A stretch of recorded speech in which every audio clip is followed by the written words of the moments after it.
Hello, everybody, and welcome to our review of Dr. Dre's classic album, 2001, or Chronic 2001. The Chronic was kind of implied, maybe, with the imagery on the album. I don't actually know if the official name. I didn't even look into that. I think it is that just 2001, but I think that people call it Chronic. I don't know. I think it's it's art. It's up to the interpretation. Anyhow, my name is HSR. I am your lady friend, Bonnie. And today we'll be going through this album song by song, giving our thoughts, giving our opinions, letting you know how we feel about the project. And just to let you know, we're not necessarily like the biggest hip-hop scholars. We are just people who are listening to these albums one by one, trying to understand why they're classics, why they're great. Just like really trying to take the time to like just go through a journey. Like all y'all probably listened to this back in the day and whatnot. But here we are today. Well, this one is an exception. I think many of us have heard many of these songs before. I know this is an album I own 2 copies of at one point. So like for me, whatever, we'll get to that. But like in general, just for most of the albums we review, it's stuff we've never heard before and we're just kind of getting into it. So it's just to share our thoughts and have you guys also join us in the comments with your thoughts and your experiences. You can skip this in the description of the video. I forgot to say that. But to show we care a lot about the comments, we like to read our favorite comment from last week's video. So last time we talked about Mobb Deep's great album, Hell on Earth. And on that review, we got a comment from White Boy Productions with a Z at the end. Z, I should say. Wow. I've been waiting for this one. This is one of my favorite albums of all time because of how real it feels. Like you can tell they were still living a lot of what they were rapping about. I personally think that Prodigy is a better rapper, but you have to remember that Havoc raps and produces. All of that's really fair. They were definitely still living in that environment. The fact that Havoc produces definitely means he can get away with a little bit less on the rapping side. Yeah, it's very great comment so far. Anyway, great review. Now I'm just waiting for the next DMX review. That's coming, I promise. There's no way we're not going to do the next DMX album, but we like to space it up a little bit because it gives us like a chance to try to touch on a little bit everything. Before we jump up into this long-ass album, we're going to give a quick shout-out to the patrons, Linda Williams, Super Old School 1994, Ismail Gadamsi, and Chris Prado. Thank y'all. We'll talk a bit about that at the end of the episode. Thank you. And Bunny, now that we're going to start for realies, why don't you introduce the album again that we'll be talking about? Well, folks, in case you missed it all this time and, the description down below, this week we are doing Dr. Dre's album 2001, which came out November 19th, 1999. So, it's because it's futuristic, okay? It's futuristic. It was like what was to come. That makes sense. I'm just saying because they were like flying high on the Chronic. And anyway. Yeah. So I assume you know who Mr. Dr. Dre is. I have heard of the fellow.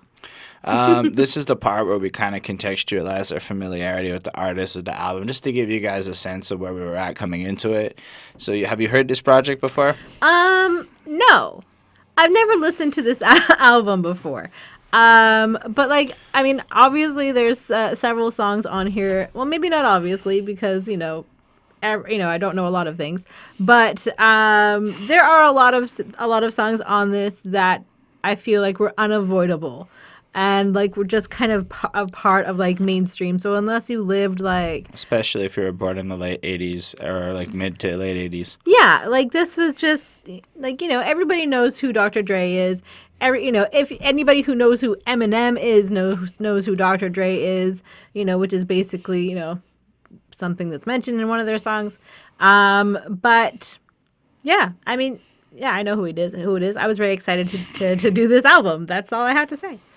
Yeah, I mean, for me, this album has some gateway songs to music for me just because of my age again. So I was like, 12, 13 when this is popping off and dropping singles and whatnot. So as I'm getting into rap, this is now being hailed as one of the greatest things to ever happen to music. So I can't say I listened to it as a teenager just due to lack of access. Keep in mind that, the internet wasn't as available back then. But as time went on, YouTube came around, accessed all the albums. I ended up buying it twice apparently.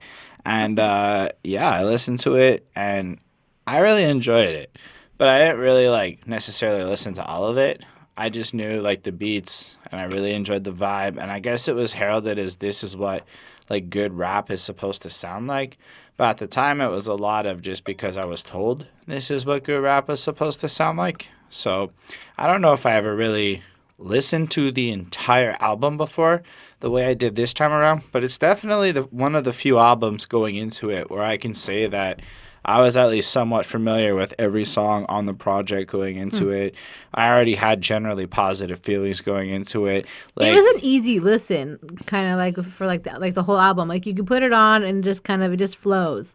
Like so, I found that as well. I mean, I don't know. Like I was pretty excited for this. I know it might not be reflecting my level of excitement, but like it was just so interesting to like.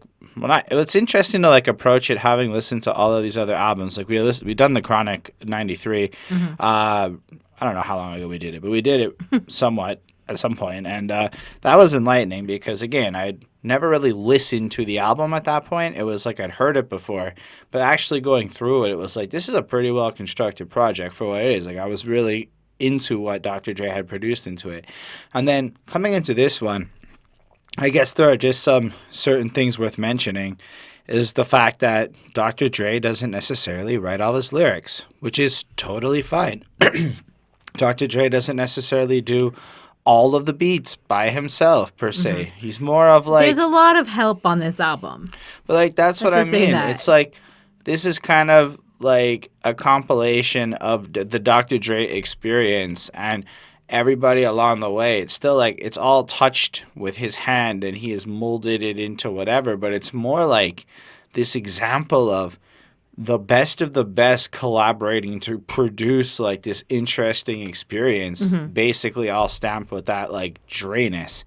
Meanwhile, he's just linked up with Eminem, so he's got that new chemistry bouncing off of him, and like it's such a fast and Xzibit's around. It was such a great time, like in like the rap game. Hadn't like come around yet, so it was like a good rapidy rap Xzibit. I don't know, like it's such a cool era. Like for me, this is kind of when I got into music, so it was pretty exciting to now like come back to it with like cultural understanding. So I'm excited to like talk about it. As far as the title goes, we already discussed it a bit. It's The Future, 2001. The cover's pretty fucking iconic though. It kind of like reminds me a little bit of like what Metallica did with the Black Album, going with this really simple aesthetic, but then stamping that Dr. Dre on it. And it's like that neon green and like the it just like stands out so much, and it just says like his name and like the album like title and you know with a pot leaf, and that's it. So you know it's the Chronic 2001, and so it communicates it so effectively. Nothing else needs to be said. You know there's going to be some explicit lyrics because it's going to be a Dre album, and I don't know, for me it's just been one of those covers where it's almost like if I were to get like a bunch of posters of album covers, or like I was going to like cover the wall in it, like I couldn't imagine not having this cover amongst them because it's such a, at least the singles, like the songs I know, there's like 7 or 8 songs I know on this album pretty well. Those songs were like huge when I was especially discovering hip hop back in my more formative, young, ignorant days. Anyway, there's 23 songs and skits put together to make this project. Yeah. Why don't we start off with the Lola intro? All right. God damn, hey, what's up, nigga? Oh, shit. I said Lola. I meant to say Lolo. Sorry. I'm so sorry, everyone. Anyway, Bonnie, why don't you walk us through this little introductory skit? Right away, I don't know, something about it sounded dated. So I'm just going to like say that right away. Like I think, I guess it was like essentially like the THX like sound, because I feel like you don't hear that anymore. I think just because we all watch Netflix, right? Like so there's none of that like testing. I feel like that was like something more iconic for me on cassettes, like video cassettes. Okay. That's what it made me think of that. I don't know if they still had that sound on DVDs. Maybe. I don't know. So that's kind of like, it's the start of like a movie. This is kind of what it sounded like, you know, and at that time it would have been relevant. So now not so much if you didn't know what the sound was. So fans see basically like, or like a fan sees like Dr. Dre driving by, and he's got like some sick car with like these hydraulics, and you can hear it. And again, I feel like it's very 90s, that very like car culture that is there, that is like, you know, strong in Compton and, you know, maybe surrounding areas. So yeah, I mean, it's, you know, it is what it is. It's just like, this guy kind of is like, whoa, isn't that Dre? And like, he just seems so cool. And it definitely like sets a tone. It's good. It's, you know, people think he's so cool and relevant, right? So that's what he's trying to prove. So I guess it's a 4.5 on 5. All right. I mean, I like the sound thing from like, because it really does kind of establish in the first few seconds of this project that what you are listening to is going to be an experience. It's not just going to be a regular album. Mm-hmm. It's like Dr. Dre knows what he has to do with this follow-up to The Chronic. Like it's going to live up to that. And then Xzibit and Traci have their little discussion, kind of hyping it up a bit. And I'm like, it's appropriate. It's cool. But, like, it's also okay. Like, it's nice because it's short. It comes in, it does its thing. Yeah, it's 41 seconds.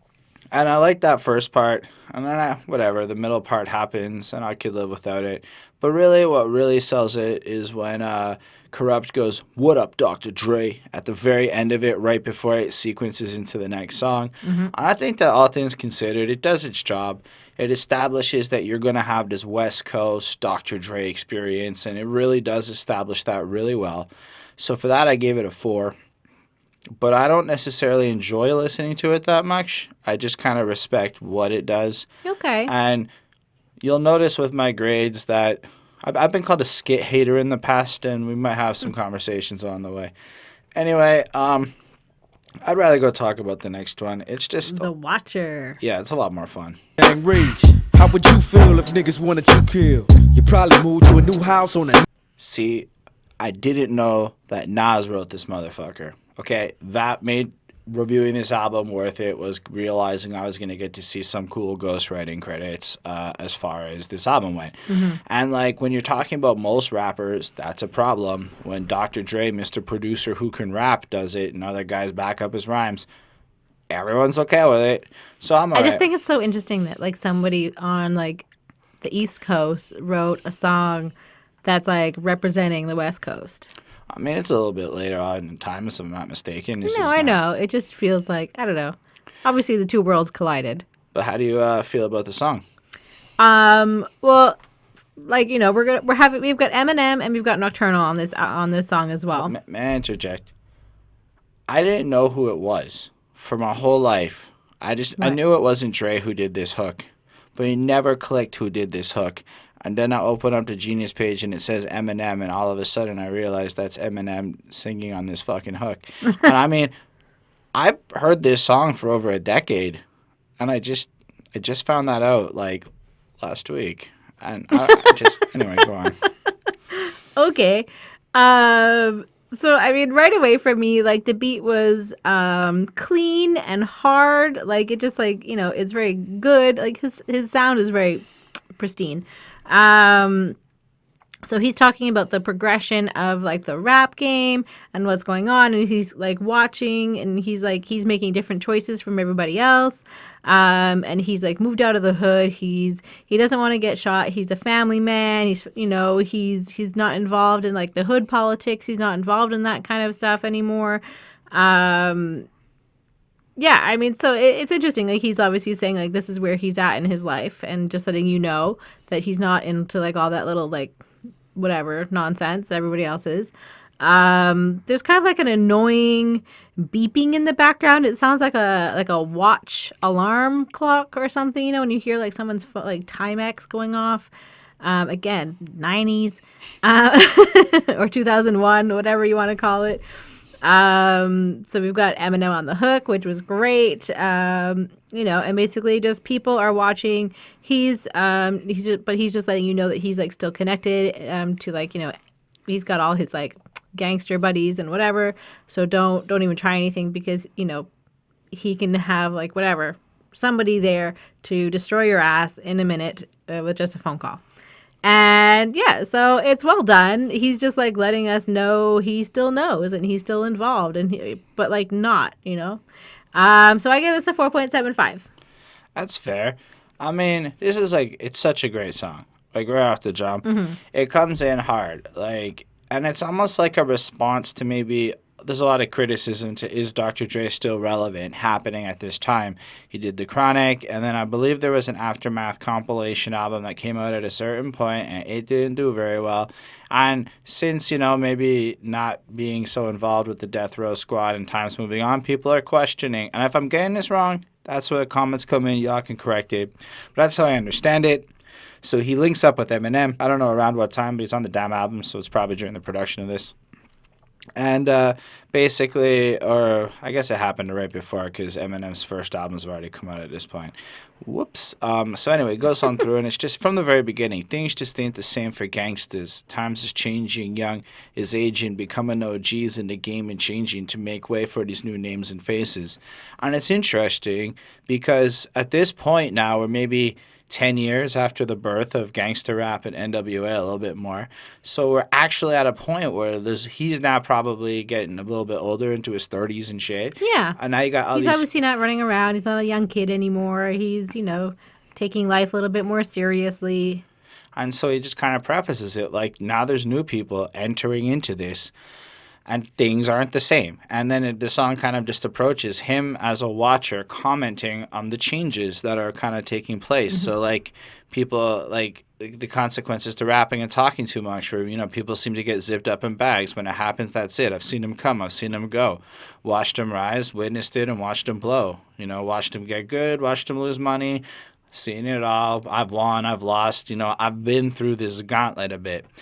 Then in the second verse, he moves out the hood and kind of describes, well, what, you blame me? People want to kill me and shit. Like, I got a family now. Yeah. It's super important for me to, like, take care of my own, I love when he goes, just remember, if you really want to take it there, we can. Just remember that you fucking with a family, man. I got a lot more to lose than you. Remember that when you want to come and fill these shoes, the watcher. And then it just kicks into that hook again. It's just so strong because it's kind of presenting a different mentality, a different type of, like, gangster in my mind. Like, it's not so wild and reckless. It's now a little bit calmer. It's more subdued. It's like you're watching. He's more mature. He's, like, evolved. And then the third verse kind of also approaches stuff like, cops is anxious to put in handcuffs. They want to hang us, see us dead or enslaved, to keep us trapped in the same place we was raised in. Then they wonder why we act so outrageous, run around stressed out and pull out gauges.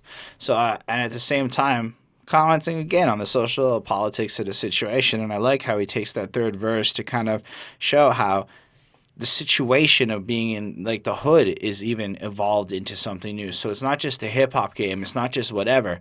All he's doing is watching it change, and he's paying attention. And, he, that's just a preface to indicate that because he's the watcher, because he knows what's good, he's got his finger to the pulse, he's still relevant and shit. Still, that beat is magnificent, as you pointed out. I think it's just, it oozes this kind of West Coast gangster feel to it. The way Dre hits it with his voice, the flow is just so well done. This is a really great, almost like, it's a flawless song to me. I mean, there's nothing wrong with it. It's a 5 on 5. It is just a great fucking track, all things considered. Yep. Anyway, fuck you. Sorry, it's just the next song. I didn't have a good segue. Spank you. Gotta thank you for that head clinic. Explicit. Hella. This is a real strange direction to take it, in my opinion. You think? I don't know. Maybe you guys don't agree. I have some feelings about Dr. Dre's sex songs. And anytime he goes there. Yeah. So it's just the girl on the answering machine part. That's fine. I mean, I see that kind of stuff all over, but she's just, like, pouring her heart out. She just, like, Trey, your life is so hard. I'll do anything you want. I will serve you any way you need. I'll be there for you. But, like, the context is she's gonna be lovey and she'll be his woman and shit. Nope.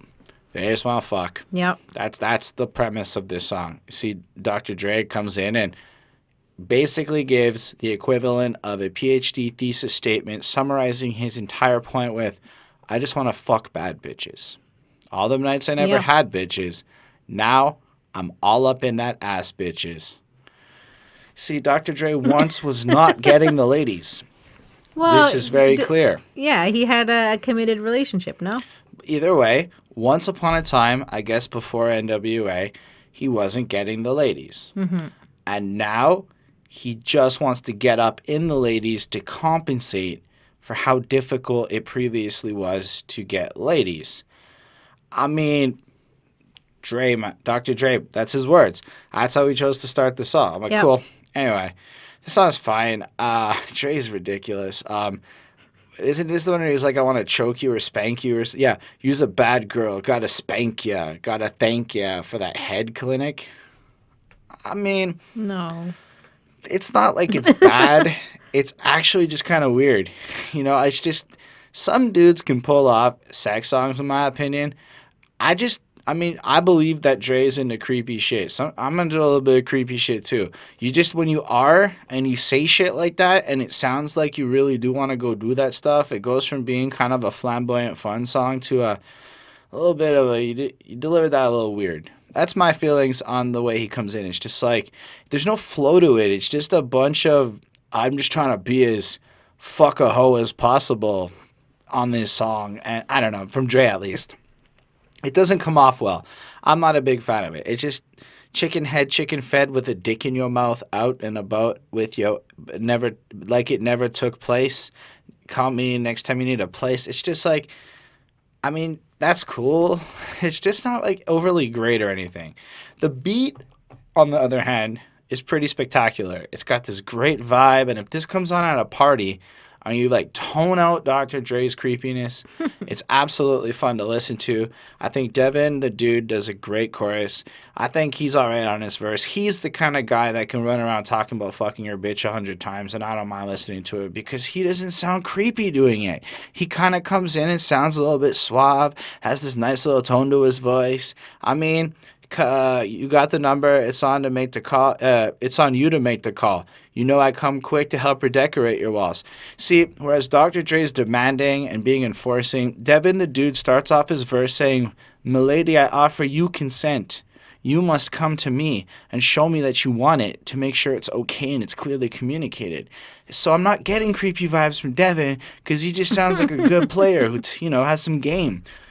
I digress. You really thought this one out. Because, well, I've spent the last week thinking about the skits that Dr. Dre has mostly, and then thinking about the song and the other way. It's just his sex, it's a 4.2 to me. Because I noticed that there's songs I really fucking love, like when Dre's a gangsta out there. Yeah. When Dre's doing the sex stuff, it's just, I don't know. I picture him with the tiniest fucking dick and just totally trying to overcompensate in the biggest fucking way. We'll talk about that, I guess, a bit later on. Mm-hmm. But if it wasn't for, if this was a song that didn't have Dre and it had, Miss Rock on here, talking some dope-ass shit over this beat, I'd probably be giving it, a 5 for how actually dope the rest of the song is. But I don't know if that just conveys how much I like the beat and how cool I am with how Devin does it, but, okay, I'm done with my first of the Dre's creepy rants. Let's go. So, yeah, I mean, this is what it is. It's, it's basically a girl pouring her heart out in a message to Dre at the beginning. But then he's just kind of like, I just want all the ladies. It just wants all the sex. He's just about that. And he's, he goes after a lot of girls with boyfriends or husbands. Of course. Because they're players or whatever. And just, it just seems like girls are just being passed around, no questions asked. It's totally fine. And because they don't have time for anything serious or they don't want anything serious. It's a good song. The beat is good. Everything's good. It's just a bit rude. I don't know. It was okay. I gave it a 4.5. I mean, it's still a good song. It's just, some of it was just weird. I don't like it as much as you. That's fine. What we do know is he's still the D.R.E. Crease. Still got love for the streets, reppin' 213. Still the beats bang. Even my mom bobs her head at this shit when it comes on. I think everybody knows this song. I don't know what we can... I don't know if my mom knows this song. Just that beat. It is the essence of simplicity. It's what? 2 notes and a little loop back in, I guess chords. And it just plays over the same thing.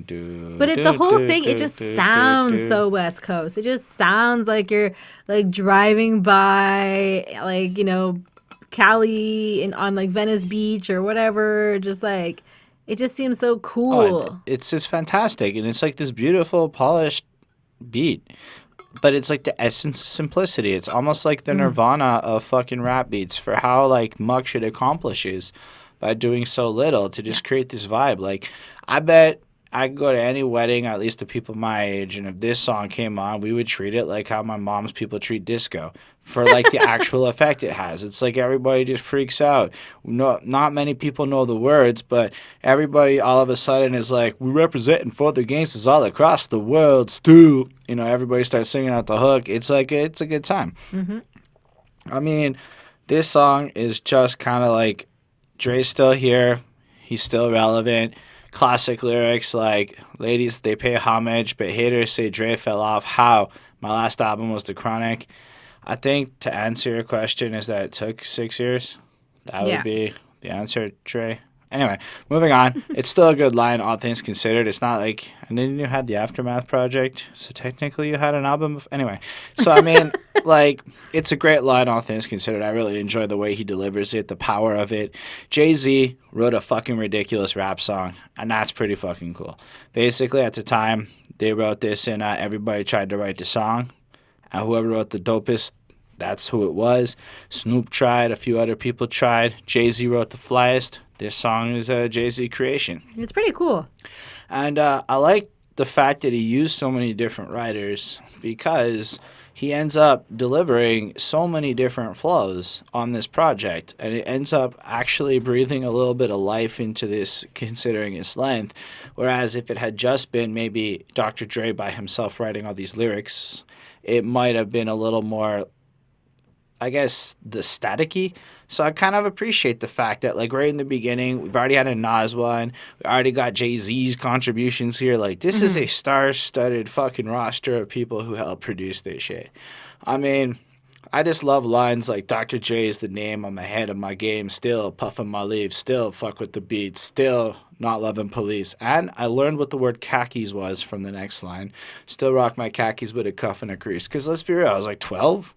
It's not like khakis hadn't come up before. I'm like, what's a khakis? So I had to Google it. Or, yeah, Google was around back then. And I learned what it was. Anyway, song flows out. That chorus is fly. Snoop Dogg and him bounce off each other just like fucking flawlessly. You just picture cars bouncing and girls dancing and all sorts of great things going on. He kind of mentions his success with Eminem and how they're kind of popping off a bit and Yep. they're still doing the things and their music is basically the Chronic. So, you know, get it. And then this is the next album. This is the next big banger. Everything's going to be great. Boom. And all things considered, it's a 5 on 5.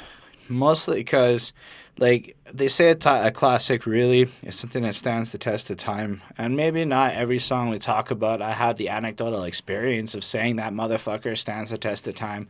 But I can't say this song has ever come on in my life and my mood didn't even get better. Like, it always gets better when this song comes on. It's so fly. It's so good at what it does. It's just, he's still a D.R.E. There's no questions. He sure is.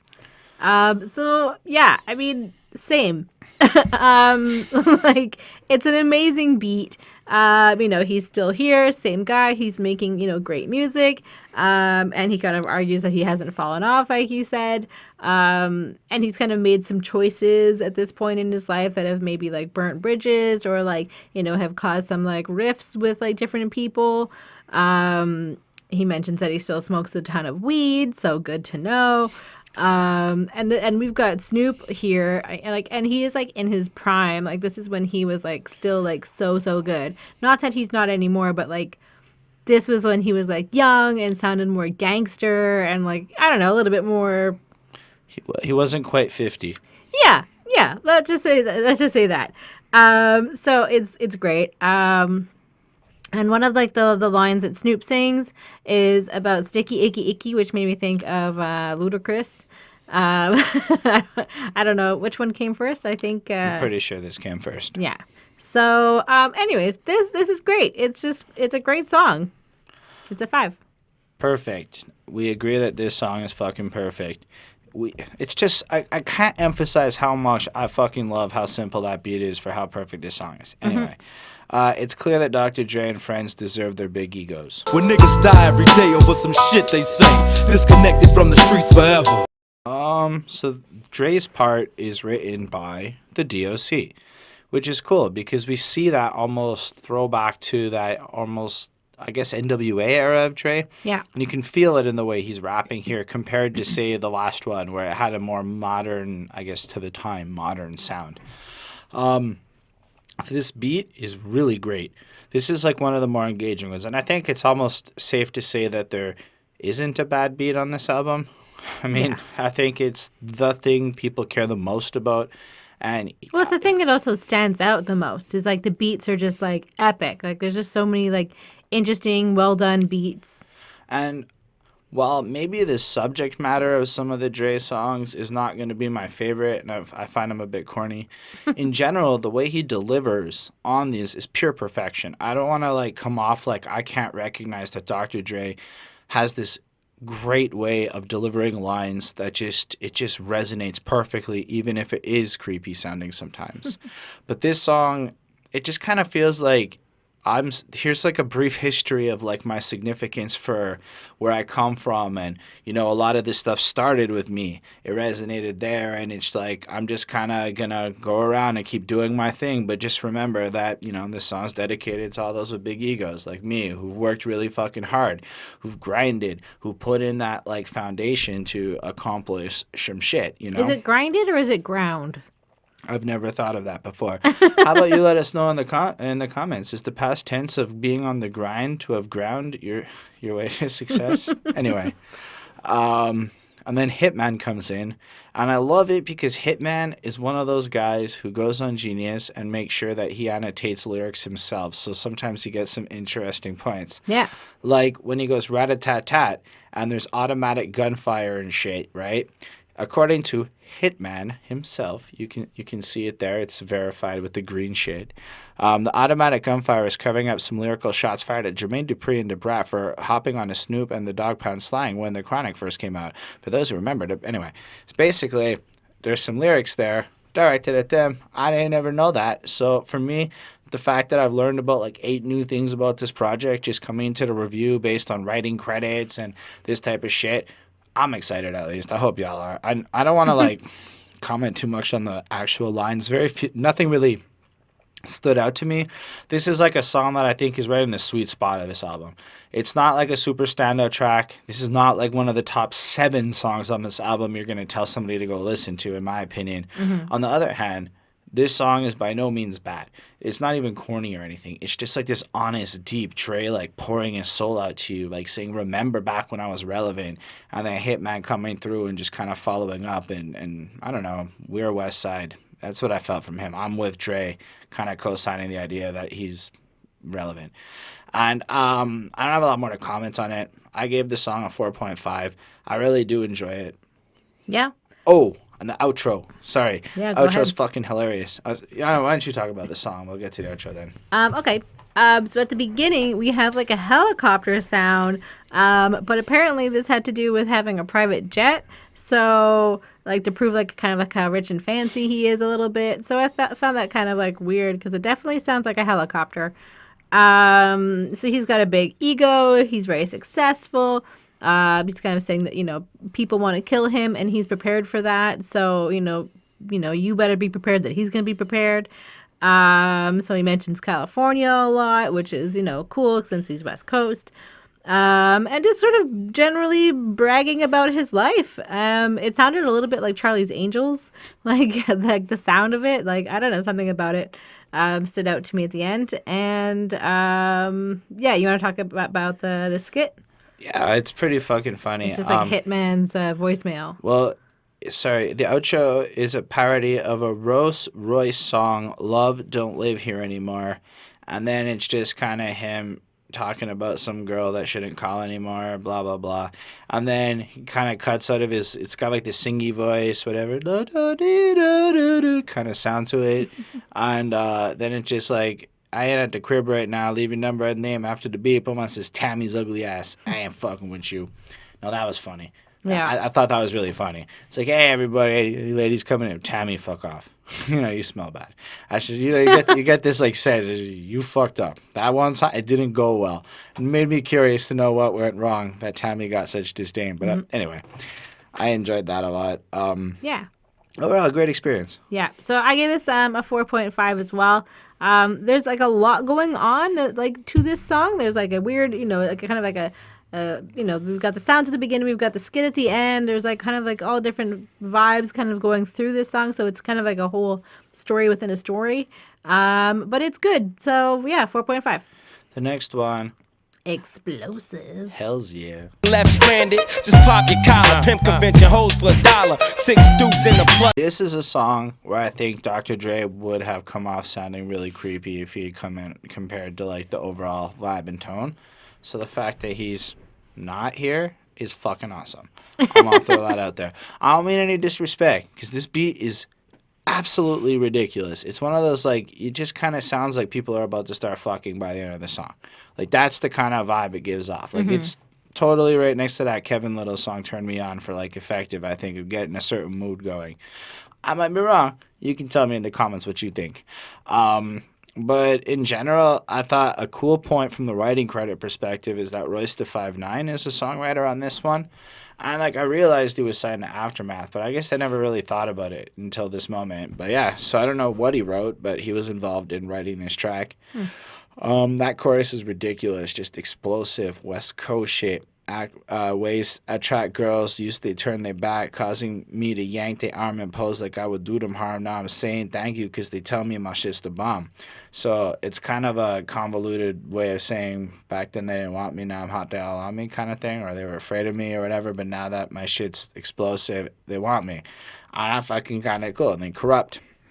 Somebody in the comments on our Snoop Dogg Doggy Style review commented like this week pointing out how Kurupt was a rapper's rapper.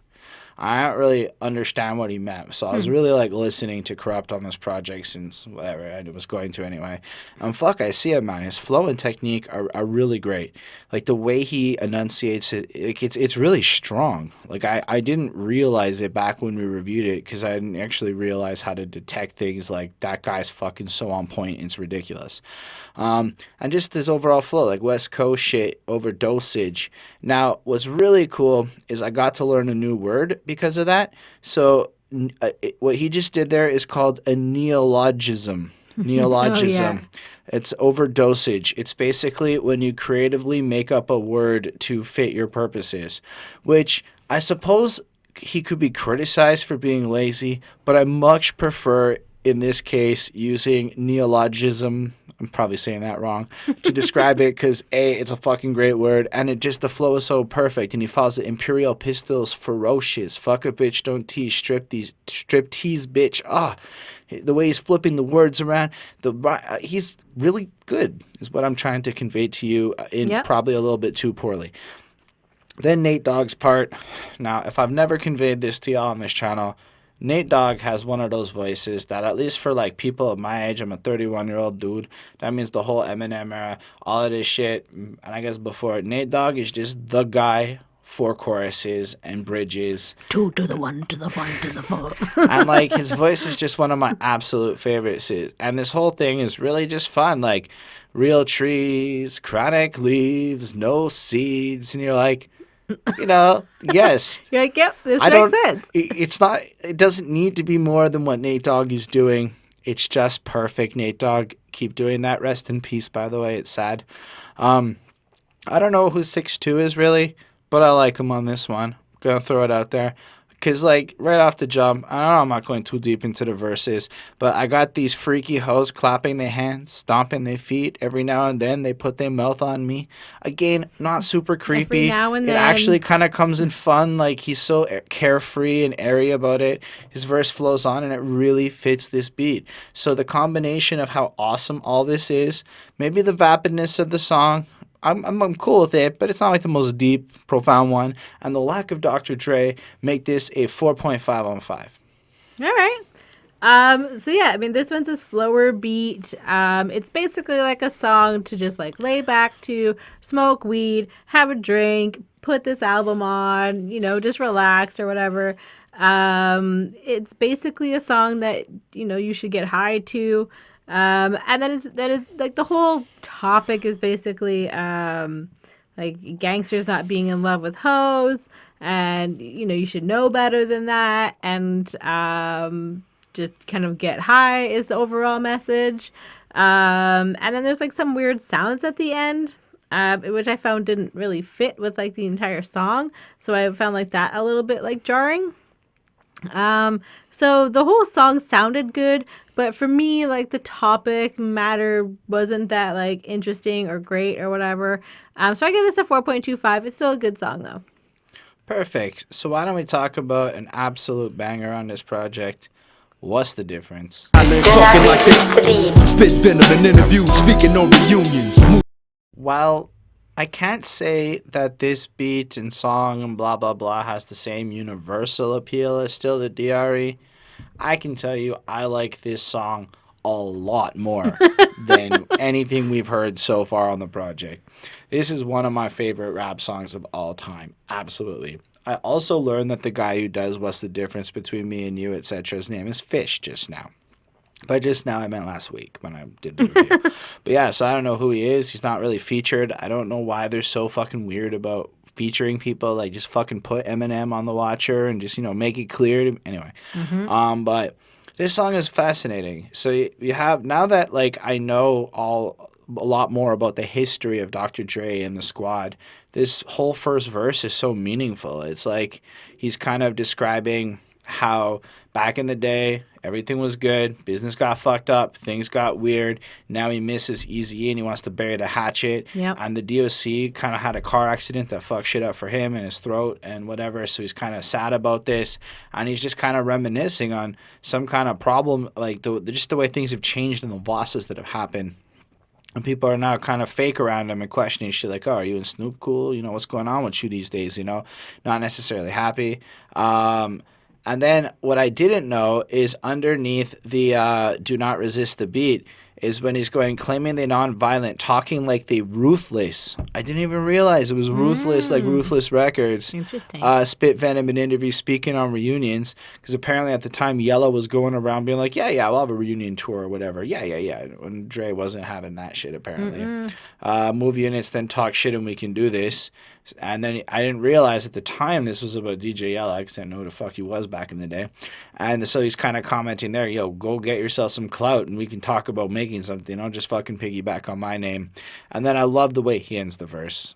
It ain't that I'm too big to listen to the rumors. It's just that I'm too damn big to pay attention to them. That's the difference. And as a mantra of life and shit, that's always inspired me. It's always come off as like one of the most mature way to approach haters I've ever heard. Thank you, Dr. Dre. Chorus, a banger.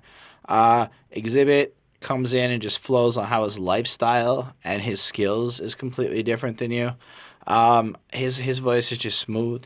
It is in a great flow. I don't know if we should talk about an Xzibit album. I don't know if y'all think he's a classics, but I would love to look into Xzibit more because I've always really liked what I heard of him. He's just part of that group of the sound that introduced me to rap.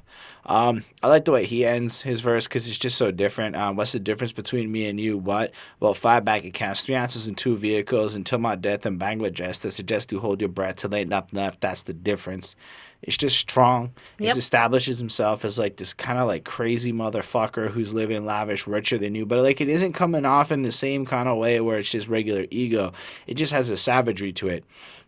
And then the song just takes a huge fucking left turn. M's fucked up.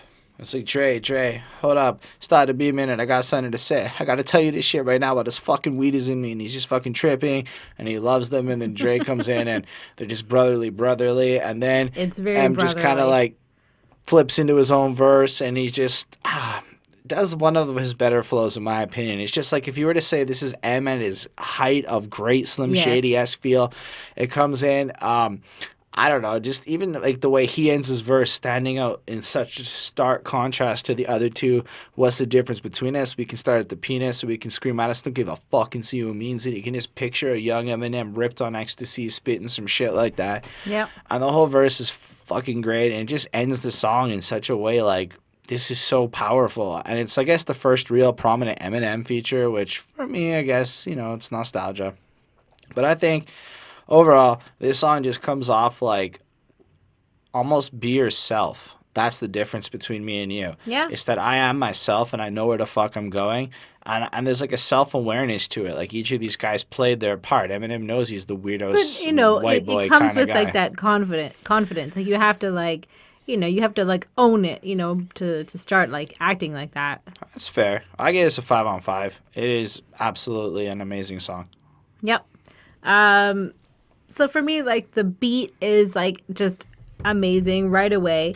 And he kind of talks about, the business side of things and about having lost friends. And he mentions, Eazy-E, he mentions Ice Cube, like, kind of places where he's lost friends and he's like, made different decisions and, did things differently, I guess.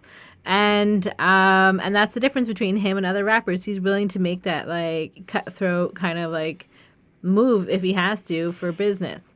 And he's living a different life and he's kind of proud of that, I guess. This is the life that he wants. This is the life that everybody wants, living, rich and famous and having whatever you want and doing whatever and smoking weed and, banging all these girls and whatever. This is the life. And that's the difference.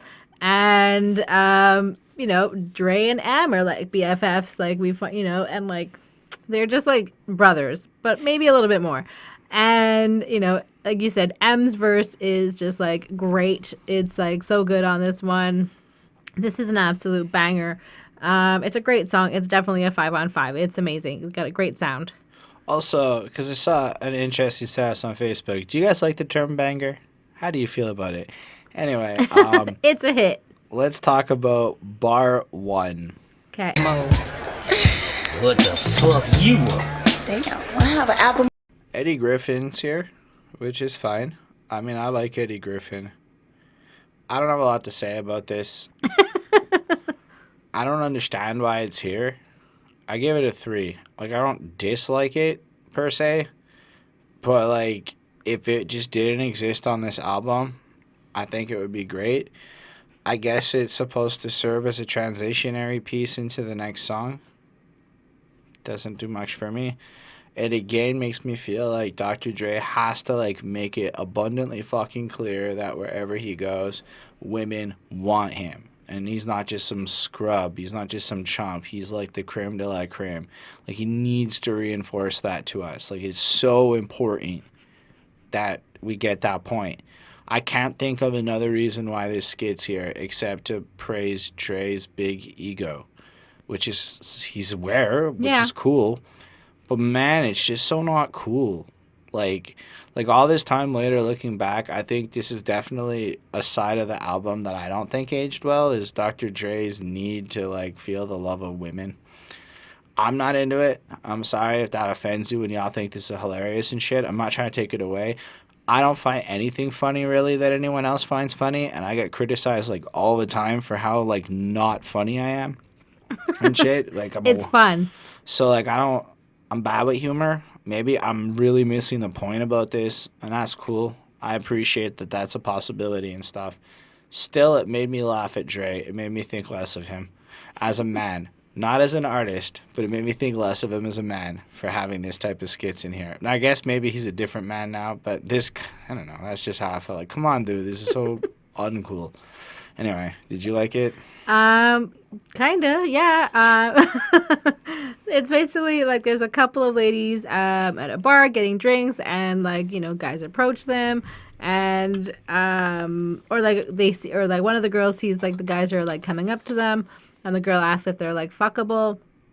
So for me, like I think it's kind of like his criticism of like women, like they just want, they just want like quick and easy, like they just want somebody that's fuckable. I guess that's kind of the point.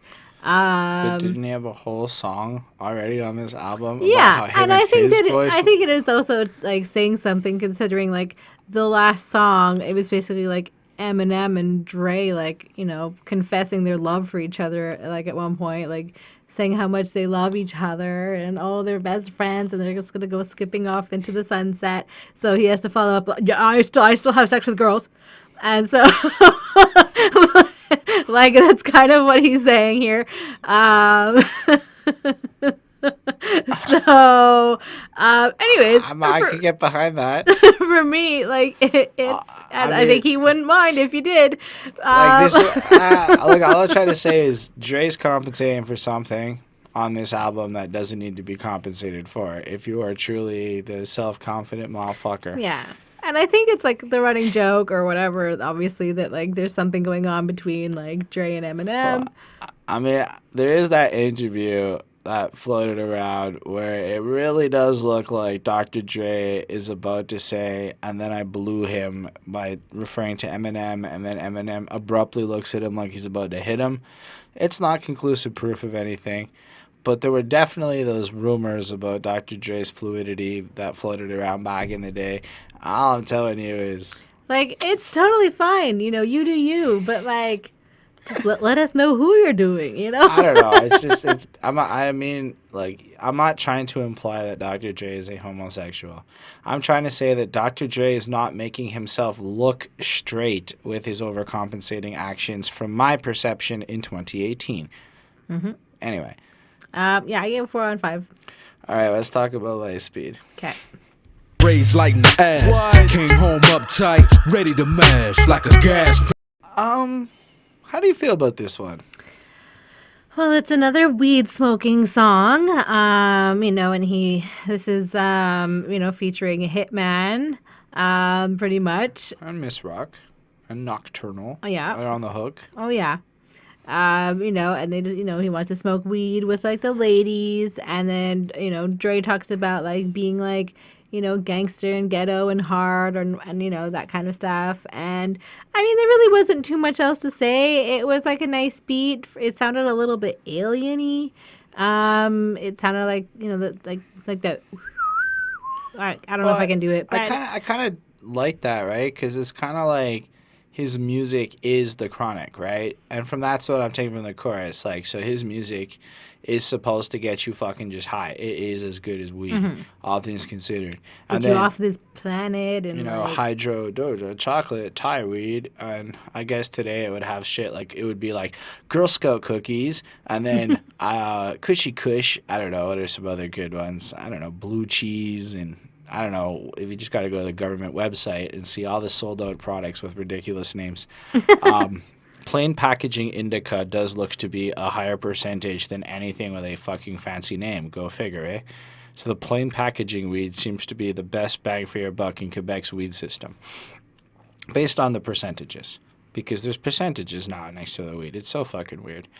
Anyway, Hittman comes through, and I feel like he's just kind of painting out his environment a little bit, too, on top of that. It's not just weed smoking, like, because gangbanging is the active activity where I be living, be there ain't no liberty statue. Hope you got your gat, don't let them catch you. Sleeping without cheers is war for outdoors. And I feel like it's just kind of like creating like this avenue of like, this is our situation, so we've got to have like the dopest music. It's got to be this, way. This is just kind of the situation. I don't know what else. I think I cut you off. If I did, I'm sorry. I mean, that was it. I think the only thing, I mean, it's good. It's well done. It's a well constructed song, but it's not my favorite on the album. But I gave it a 4.25. Apparently, Bar One is actually like a legitimate place to be that you could go to. That was like fancy and shit. So I don't know. I give it a 4.25. I think it doesn't stand out next to the unholy amount of bangers on this album. It does feel a little bit fillery, in my opinion. Like, I would have cut this, and I would have cut the last one. No bullshit. Like, there's no the skit. Like, there's no reason to have that skit, in my opinion. And this could have been, like, cool for the deluxe edition of the album if it was, like, 2018 marketing. I don't know that I would have kept this on the main project just because that beat doesn't necessarily do as much justice as the other ones. Yeah. It's just, maybe it's meant to kind of give you, like, a calmer ride as we're about to approach the next one, as we forgot about Dre. Y'all better listen up closely. All you niggas that said that I turn pop or the firm flop, y'all are the day I was like, I don't know, 19, 20, and I went up on this karaoke, and I went with this guy, and we did Forgot About Dre, and he was supposed to be Dre, and because I was the white guy, I was supposed to be M. which was fine by me. M's verse was more fun. So he fucks up the entire Dr. Dre verse, which was very embarrassing because he was not doing very well. It seems like he forgot about Dre. He apparently did. And then I just completely destroy the Eminem part down to the chicka chicka chicka slim shady. Hot oven is a twin baby. So I just wrecked it and shit. And I don't know. Everybody like stood up and applauded and whatnot. And it blew my fucking mind because I'd never really been on a stage before or done anything like that. And then I did the third verse and everybody was happy. And that was a great moment in my life because I don't know that we'd be sitting here with mics in my room and shit if that had never happened. So forgot about Dre. Even when I was a teenager, like me and one of my closest friends from back in the day, like this was like a song we used to like, whatever, just rap to it. And he would like tell me, you're going to become a rapper one day and go far in life. I mean, I don't know about far in life, but I definitely became a rapper one day. So that was fun. And I don't know, this song from the beginning, the fucking, I guess, violin notes or whatever, that dun, dun, or whatever, the synthy sounds, whatever the fucking noises they're used. I'm not good at this part. Altogether, this beat just sounds ridiculous. And then Dre spitting M lyrics really has this amazing magic to him. It's different than when he spits the Nas or the Jay-Z. It really feels like the brotherhood between M and Dre just like stands out on this track. I mean, basically, Dre's parts are, I'm still gangster. Y'all pretend like you forgot about me. Here's my resume. I'm really good, but y'all broke, etc. And who do you think taught you to smoke trees? He's right. There's probably a whole lot of people that didn't really smoke trees until they... I'm talking about like in certain other parts. Maybe not the hood.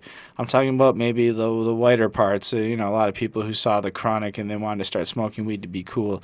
And it just, I'll guarantee what happened. There are people who learned marijuana from Dre. Who learned marijuana. I don't know. I don't know. It was really good. And then Eminem's verse just is, to me, it's an iconic verse. I don't know if it's like the smartest shit when you really think about it, but it's pretty fun. Like one day I was walking by with a Walkman on when I caught a guy giving me an awkward eye, and I strangled him up in the parking lot with his Carl Kanai. I had to Google that at one point to like see what the fuck it is. I believe it's a specific kind of like tie or some shit. I don't actually know what it is. But like, but I'm like, okay, I don't give a fuck if it's dark or not. I'm harder than me trying to park a Dodge when I'm drunk as fuck right next to a humongous truck in a 2-car garage. And you know, it's not like he's really saying a whole lot here. It's just kind of vapid storytelling, but the flair and the ridiculousness to the story, like the fact that he's going to... little details. Choke you to death with a Charleston chew. Like, I know what a Charleston chew is. That would be a hard thing to actually kill somebody with. But the fact that he's so crazy that that's his murder weapon, I don't know. And then, like, just the way it ends, like, it's okay, go with him, Haley. And then just fucking into the chorus, that third verse, Dre comes in. And let's be real. The way he ends that with, it's like a jungle in this habitat, but all you savage cats know that I was strapped with gats while you were cuddled in a cabbage patch. From the rhyming perspective from that, it's pretty fucking strong. It's basically the entire sentiment of maybe this entire album kind of dropped into a couple of really fast-paced, like maybe, because this is faster and more like intense in terms of flow than I think we get from anything that Eminem didn't write on this album. Yeah. And I mean, Dre's not like, I don't think when you think about Dre, I don't think that you think of like a fast rapper necessarily. No, you know, like he's a smooth, clear rapper, but like he's not necessarily fast. But he can be. He obviously worked hard and made it for the song. And then it's just like the part where the last chorus kicks in and the beat drops, and it's just Eminem doing the, nowadays everybody want to talk, they got something to say, but nothing comes out. And that it just ends on that like harsh, like, and motherfuckers have it, they forgot about Dre. It just like ends. It's cold end off of that acapella note. And it's just, you know what? It's just a flawless song. I think if I like this more than I like What's the Difference. I mean, we're talking about songs that I do think would be like on playlists where it's like, if you had to make a playlist of like 100 songs that you could only listen to forever or never, this song would be more on the playlist than What's the Difference, and that one would be battling it out with some other ones to make the playlist. But this one would be 100% on the playlist. Very true. I couldn't imagine a life where I couldn't hear this song again. It's a 5 on 5. Yeah. It'd be like a 6 on 5 if we did that. Like, it's one of those bigger than 5 on 5s. Yeah. Exactly. I mean, I basically wrote down the same thing. Like I wrote, if I could give this more than a 5, I would. So like I am on the same page as you, wanting to give it a bigger mark. It is just an epic song. It's like if you don't know this song, where have you been? How have you avoided it? It's so good. This won a Grammy in 2000. In case that indicates anything, It for doesn't you. indicate much for me. Yeah, but like for like the public knowledge, if you're like a youth and you're like, what's a good song I could listen to? This is a great song. If you don't know this song, go download it. If you are a kid and you're listening to this, this is mostly written by Eminem, which is just amazing. And then he comes in and it's amazing everything. And it's perfection. This song is so good. I feel like on every like MP3 player I've had since this song came out, like this song was definitely on it. It's a 5 on 5 for me. All right. Let's talk about another one probably worthy of the same praise with the next episode. With some dick and take this dope on this jet out of town. Put it down for the father of rap. And if your ass You gotta understand. Like, Da. I was in high school in the early 2000s. You couldn't get through high school without the it's the motherfucking D.R.E. Snoop Dogg. I mean, It's like, so the it's so Snoop Dogg. I know it's not the way. I don't care. That like just the way this beat comes in, just the So good. it's iconic as fuck, man. Like, I don't know. I mean, it's another one where like, whereas Forgot About Dre, my mom maybe wouldn't be bumping.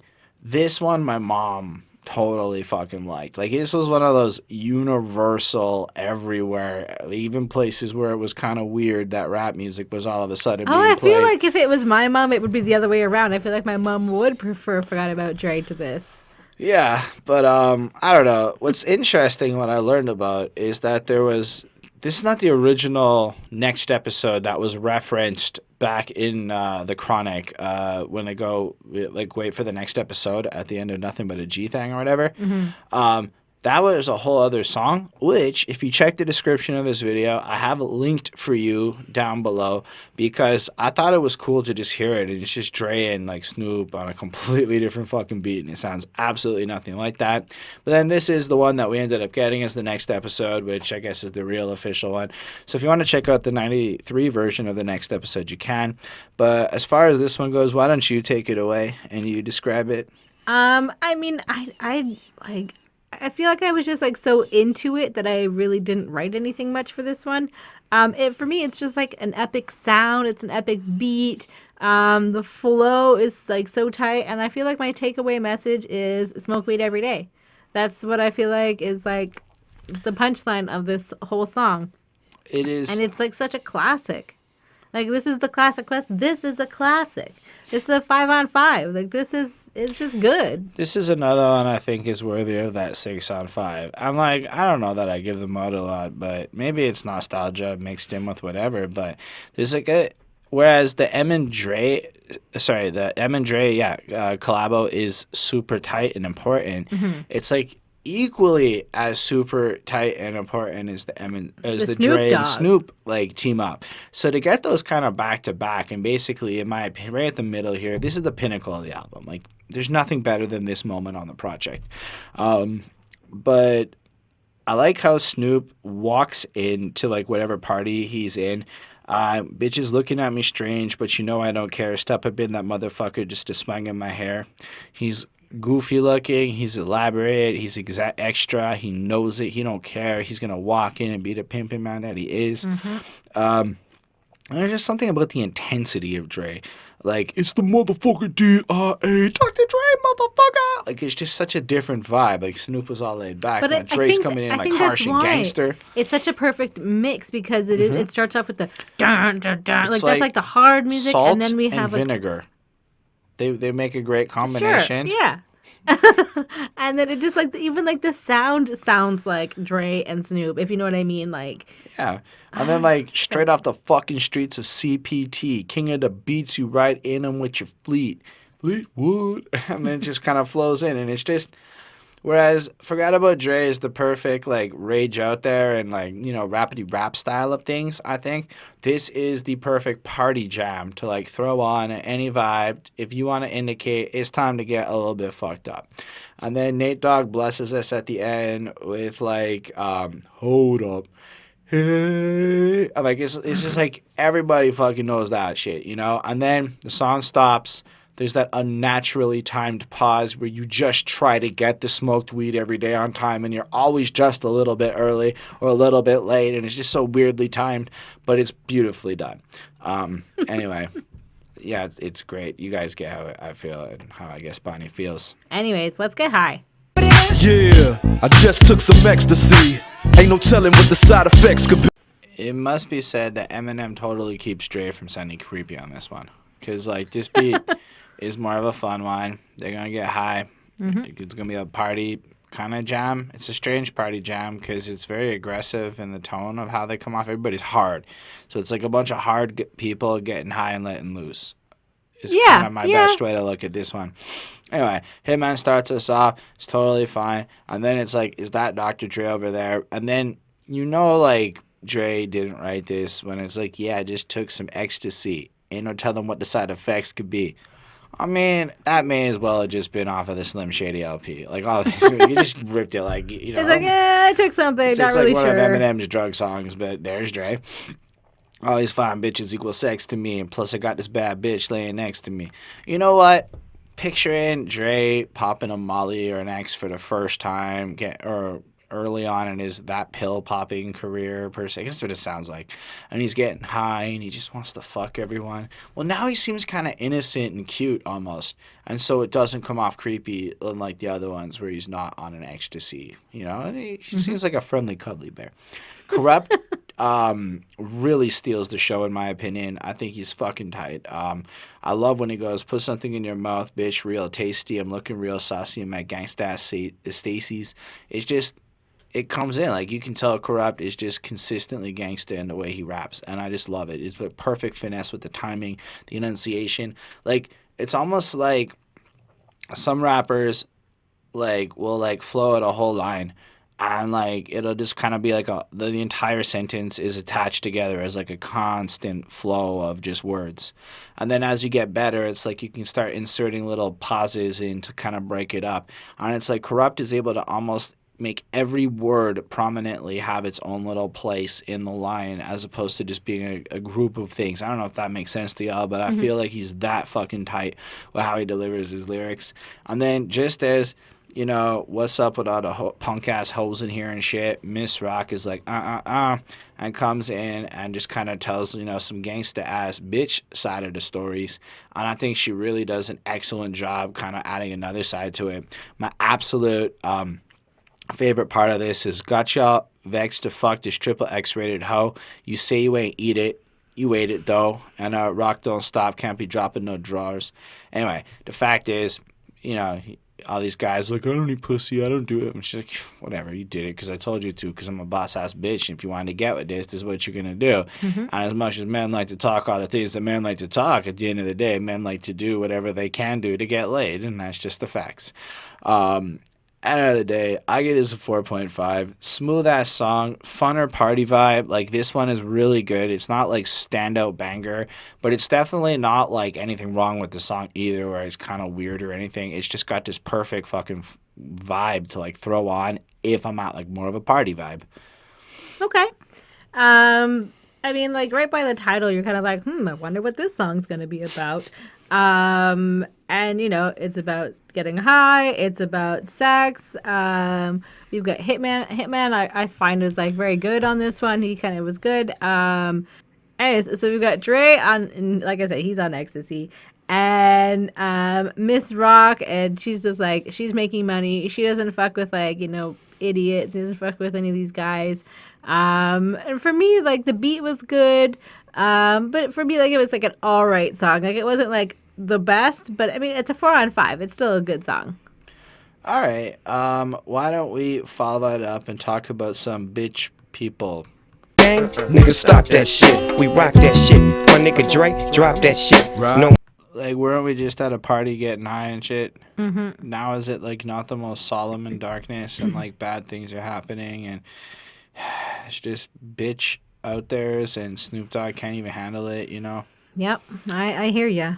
I'm not, like, trying to say it in a negative way, but sometimes this album just does these big 90-degree pivots in new directions and it hits you real hard. And I don't know if that's to the charm or to the detriment. To me, this is one of those things I would hope that y'all in the comments can let me know what you think, because sometimes I do answer these questions. It's great to hear it. But how do you feel about just how drastically the tone shifts on this album, song to song? I kind of find it creates a nice varied approach. And considering its length, it's absolutely mandatory. But weirdly enough, the features seem to kind of flow together, even if the sounds kind of change a lot. I don't know if that makes any sense. But what did you think about this one? I mean, these guys are basically saying, like, if you act like a stupid bitch and, like, you know, that starts, like, shit for nothing, they're gonna take you out. They're going to, they don't have time for this nonsense. And they're just kind of, like, threatening, like, try going after them, you know, because they've got success and money behind them. You know, like, what have you got? You know, like, you got nothing. And so, I mean, it's sort of like it's a good song, you know, but it's basically like, stay out of trouble if you don't want them coming after you. But like, it's a well-crafted song, but for me, like, I would skip this one probably, even though it's like a well-mixed and whatever else. But like, it's a 4 on 5. It's still getting a good mark, but like, I would still skip it. I would not. I actually really like it. I mean, as much as the transition was kind of jarring at first. Maybe that's what it was. I really enjoy Snoop on this. Like, because we got fun Snoop in the last one. And we got, like, you know, he's kind of not really come in and done, like, a proper serious verse yet on this project, right? Mm-hmm. And that's what we're really getting here. So that introduction, he kind of contextualizes, you know, like, people are just kind of the fake folk, the snaky types on the streets are just talking shit and they keep encountering them and they're just trying to get their hustle on and do their shit right. And why can't everybody be proper, you know? Just the way that chorus rolls. I mean, obviously I can't repeat it and whatever. It's not even any point. You get why it like flows real well when Snoop says it. But, and then he just kind of, the way he starts it, I meet Mo bitch, then hoes, look here, and I really don't know, but that's just how it goes. Damn.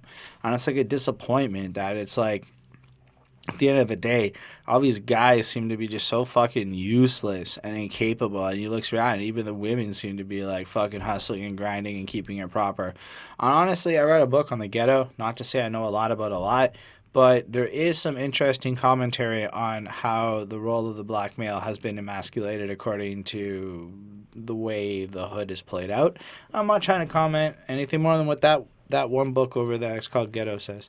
But, like, it was an interesting thing that maybe, like, there is this problem, and while Snoop and them are kind of, like, making fun of it or observing it in their way from this disgust or this sadness, but maybe there is this actual problem where a lot of people aren't taught how to behave properly. Or not, by properly, I don't mean by, like, no white corporate standards or whatever. I mean, like, how to be a man within that environment. You know, the way it's supposed to be, the way Snoop and these dudes is preaching. It's not to come off too, like, whatever. I'm not trying to be like that guy. I just thought it was a super interesting line in light of what I had just read not very long ago. I digress. It just flows in nice. I think Dr. Dre just kind of flows the same kind of sentiment, how he kind of finds just everyone's fake and it's dangerous, you know? The idea is there's got to be a different world. And then I like the way it segues into the 6'2" part and how he's just like, everyone's coming after your money and all that other shit. And then I just kind of like how Hittman ends it off and, you know, nothing really like over the top substantial. I do like Mr. Powder Puff, yo, barking it loud enough. I don't really know who Powder Puff is, but I really did enjoy just the fact that he said it. It was one of those things that stood out to me. Okay. But I give the song a 4.5 on 5. I think it has this nice grimy aesthetic to it, this nice kind of like mid, like, you know, like kind of like more in the vein of something like Murder Was the Case kind of Snoop feel to it, but everyone just comes in, and I like the versatility. I like the fact that we may have just had Hittman, Snoop Dogg, and Dre on a song talking about fucking bitches, and then all of a sudden, I don't know if Snoop was on the song, and then all of a sudden these guys are not together, and it's all grimy, gritty reality. And it shows that, like, from a sense of squad, from a sense of flowing, like, these guys are all facing the same kinds of things, and it actually makes sense for them all to be so integrated into it all. So I thought that was super nifty. Anyway, the next one is a skit, The of car course. bomb. That's worth Fuck the while. that, man. I'm Hold trying up, to get the I'm fuck right, up I'm out of coming. here, man. Damn. Shit. Real and strength. So talkity, and then there's a car bomb. They get into the car and they're like trying to ignite it. I mean, it really just is here, I think, to set up the next track. That's its role, and in that role, Well, that's usually what skits are for. sometimes they're just breaks or whatever. Yeah. But in this case, I think the skit in and of itself is fine. I don't really, it's not for me, but at least it's like well made. It doesn't feel like Dre stroking his own ego or some shit. Yeah. It feels like a situation. It's an altercation or whatever. Gets into the car, and this is how fucking gangster we are. Car bomb type mob boss shit. So I thought that was really cool considering what the next track is. So I gave it a 4, but whatever. So these two have a lot of, stuff going on between them. They're kind of squabbling, and they can't get their car to start. And the girl's kind of like, oh, kind of like typical, like you can even put gas in your car. No, no, no, Just no. got it souped up. Yeah, like, she's kind of like belittling him and whatever. And then like the car blows up. And that's pretty much it. It's a minute and a second. Well, I see how it plays into a greater narrative. Yeah, so I mean, it obviously is kind of introducing it and kind of like sums up like what they've done, and the kind of stuff that they could do and will do. So it's short and sweet. And then the guy, he also mentions that he's kind of paranoid or whatever, and then he definitely had a right to be paranoid. But Oh, but as you pointed out, the part where she instantly assumed he was too broke to maintain his car, etc., that plays into something that comes back in the album. So it's an interesting point, and it does make it a little more overarching. But yeah, yeah, I give it a 4 out of 5 as well. All right, but it does flow perfectly into Murder Inc. Tragic bag, take out the HK, twist on the silencer, insert the 30-shot mag. As far as beats go, this might be one of the best on the album. It just the I don't know how to describe it, but the siren-y kind of feel of it, and just the intensity, and you just know shit's gonna be coming off and like popping off when things going off. Hittman starts us off, and his verse is great, and the chorus is "This is anybody murderer," fucking classic. It just gets stuck in your head. You just start thinking about it for days. But I want to move right on into Miss Rock because she steals the show. She comes in so fucking hot.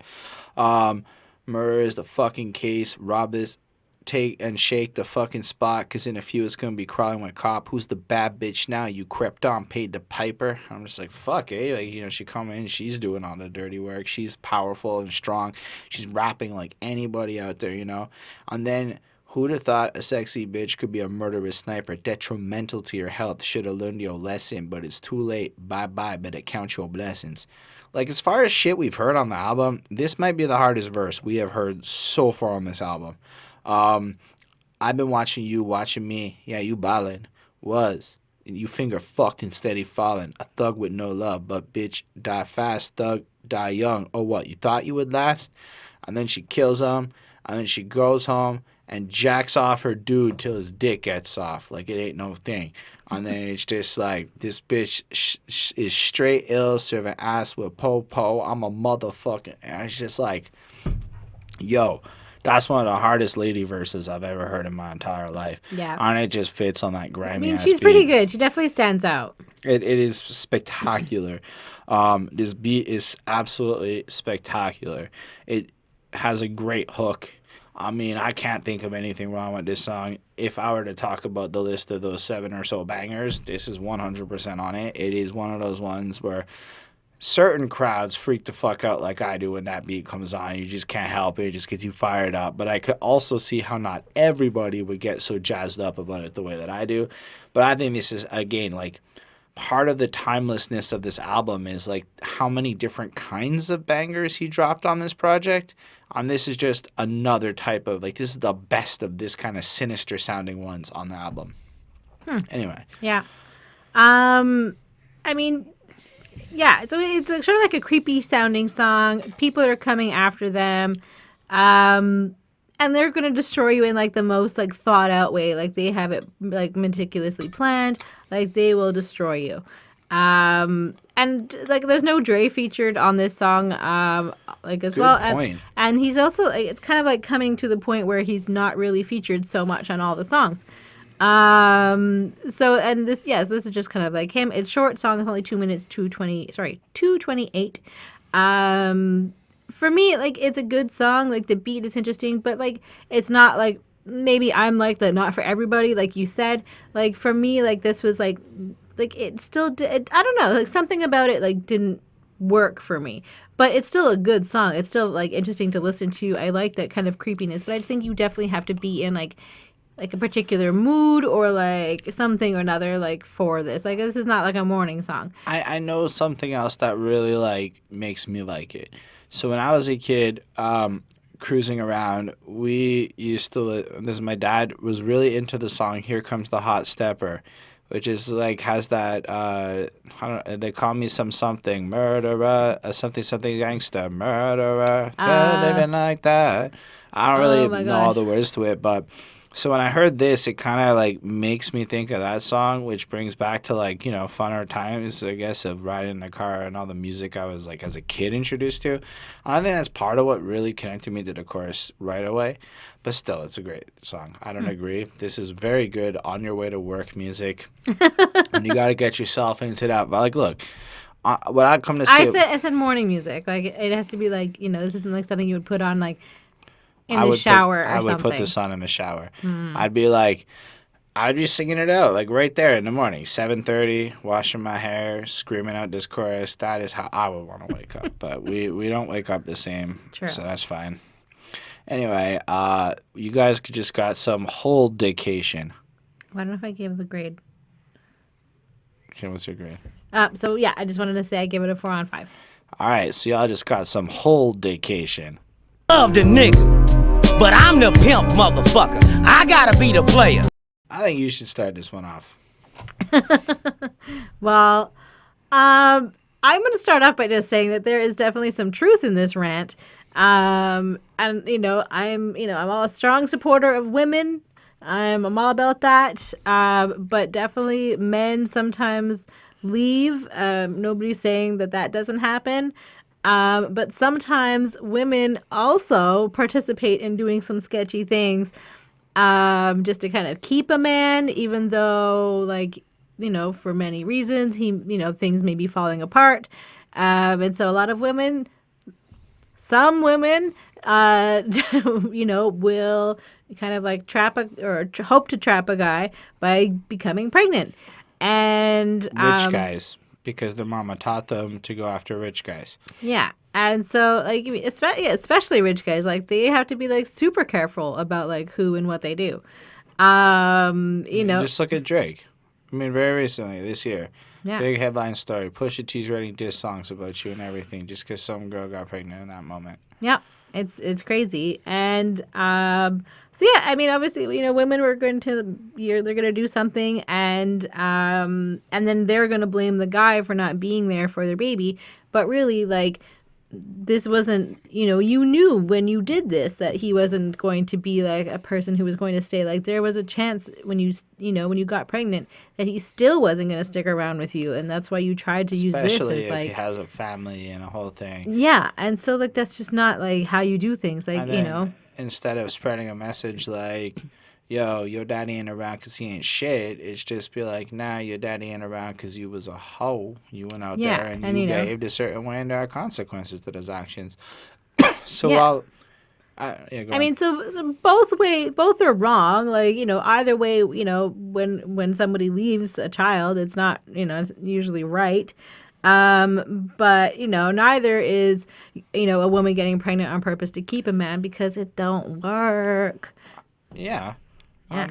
I mean, I thought it was really an interesting one just because it comes off in a way where at first you're gonna be like, oh man, Dr. Dre, what did you? No, but this is really smart, and it's almost relevant, especially because there are so many issues where dudes are painted in certain ways. And maybe there is another side to the story that needs to be told. Yeah. And I guess if these guys are all rich and they're surrounded by certain types of ladies, they would like to point out that instead of just painting the problem all on men, to recognize that maybe there are other people that can play And into like it. women aren't perfect, and like we have to be like, how did this baby come to be? Like it's not just like blaming the guy. But it's more that, like, if you look at it starts, it's, well, we get painted as pimps. Which, I mean, guys do present themselves that way in hip-hop in a lot of points. But the idea is to point out that men are almost expected to behave in a certain way because women are taught by their mothers to go out there and seek a certain type of guy. Mm-hmm. So, like, whatever happened to dating a dude with a bus pass, fall in love with a guy with a bus pass. I mean,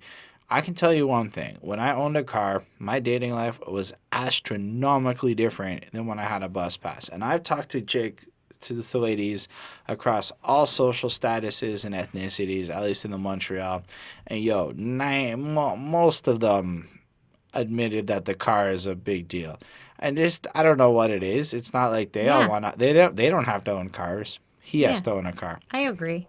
But I'm not trying to imply that this is something that is a standard, or I'm not trying to generalize. I'm trying to say that maybe there are certain expectations that were put on dudes that put a certain pressure on them, and maybe it's not always easy to live up to the standard that women's mothers appear to be telling them, according to this skit, and then flowing into the way ladies try to trap dudes and stuff. And like the really excellent points that are brought to the table in the middle of this project, I give this a 4.5. I wish they were all this fucking clear and awesome. Yeah, I give this a 4.25. I mean, there's interesting thoughts here, and yeah. All right, so let's talk about some LA folk. Okay. I grew up, loking, smoking, and drinking till we threw up. At Leimert Park. This one is like the posse cut of all the LA squad, I guess, that was around.